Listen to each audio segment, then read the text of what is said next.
தப்பி செல்ல வழி செய்வார். நீ தப்பி செல்ல வழி செய்வார்.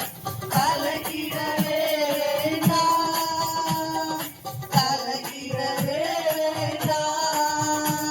இயேசு உங்களை நேசிக்கிறார். இயேசு உங்களை நேசிக்கிறார். இயேசு உங்களை தேடி வந்திருக்கிறார். இயேசு உங்களை தேடி வந்திருக்கிறார். இந்த உலகத்தில் மனிதன் படுகிற பிரயாசம் ஏராளம்.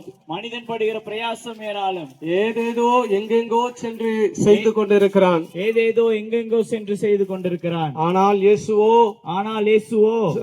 வருத்தப்பட்டு பாரம் சுமக்கிறவர்களே, வருத்தப்பட்டு பாரம் சுமக்கிறவர்களே, எல்லோரும் என்னிடத்தில் வாருங்கள், நீங்கள் எல்லோரும் என்னிடத்தில் வாருங்கள், நான் உங்களுக்கு இளைப்பாறுதல் தருவேன் என்று சொல்லுகிறார். நான் உங்களுக்கு இளைப்பாறுதல் தருவேன் என்று சொல்லுகிறார். எனக்கு அன்பான தேவ ஜனமே, எனக்கு அன்பான தேவ ஜனமே, இன்றைக்கு மனிதனுடைய வாழ்க்கையில் எத்தனையோ பிரயாசங்கள், எத்தனையோ எத்தனையோ உழைப்பு,